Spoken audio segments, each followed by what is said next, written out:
अपठित गद्यांश। बच्चों, यहाँ पर जो अपठित गद्यांश हम देखने जा रहे हैं, हर परीक्षा के लिए महत्वपूर्ण, जो कि परीक्षा के हेतु अपठित गद्यांश को देखा जाता है और यह आपके पाठ्यक्रम का अंग बनता है। तो आइए इस पर विचार करेंगे। अपठित गद्यांश। अपठित गद्यांश, अपठित का शाब्दिक अर्थ है जो पढ़ा नहीं गया, जो पाठ्यक्रम से जुड़ा हुआ नहीं है और जो अचानक ही पढ़ने के लिए दिया गया हो। इसमें गद्यांश से जुड़े विभिन्न प्रश्नों के उत्तर देने को कहा जाता है और इस प्रकार इस विषय में यह अपेक्षा की जाती है कि पाठक द्वारा दिए गए गद्यांश को ध्यानपूर्वक पढ़कर उससे संबंधित प्रश्नों के उत्तर उसे अनुच्छेद के आधार पर संक्षिप्त रूप में प्रस्तुत करें। प्रश्नों के उत्तर पाठक को अपनी भाषा शैली में देने होते हैं। अपठित गद्यांश के द्वारा पाठक की व्यक्तिगत योग्यता और अभिव्यक्ति की क्षमता का आकलन किया जाता है। अपठित का कोई क्षेत्र विशेष नहीं होता। विज्ञान, कला, साहित्य, नागरिक शास्त्र या किसी भी विषय के उत्तर देने से मानसिक स्तर बढ़ता है और अभिव्यक्ति क्षमता को बढ़ाता है। अपठित गद्यांश को हल करने की विधि और विशेषताएं।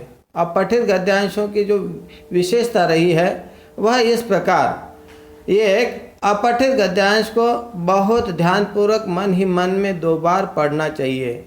गद्यांश को पढ़ते समय विशेष स्थानों को रेखांकित करना चाहिए।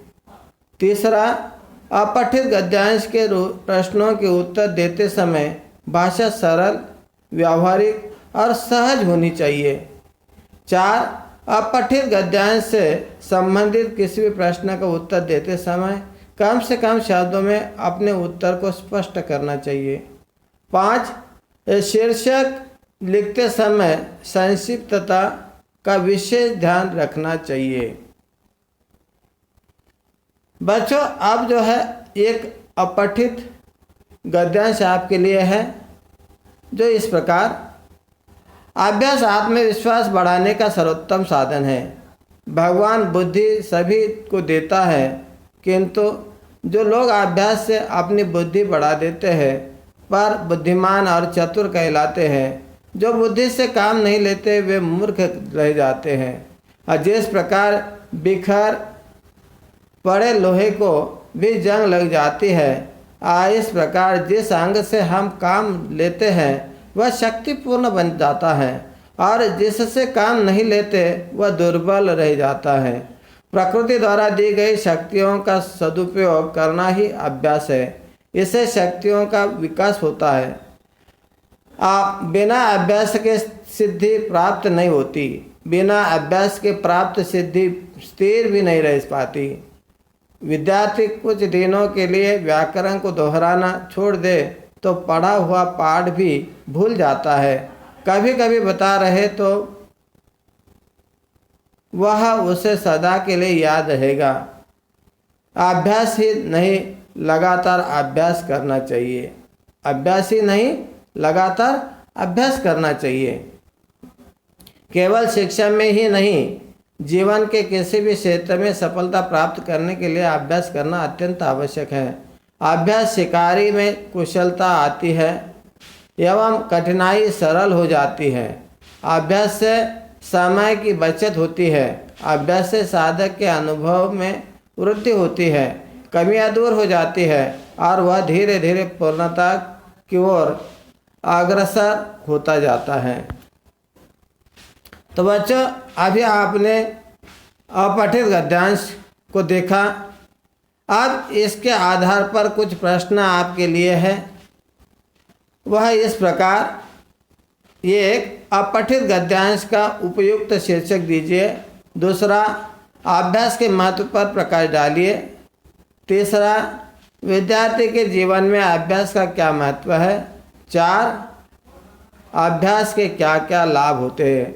उत्तर भी इस प्रकार दिए हुए हैं। पहला प्रश्न, अपठित गद्यांश का उपयुक्त शीर्षक दीजिए। उसका उत्तर है अपठित गद्यांश का शीर्षक जीवन में अभ्यास का महत्व है। दूसरा प्रश्न था अभ्यास के महत्व पर प्रकाश डालिए।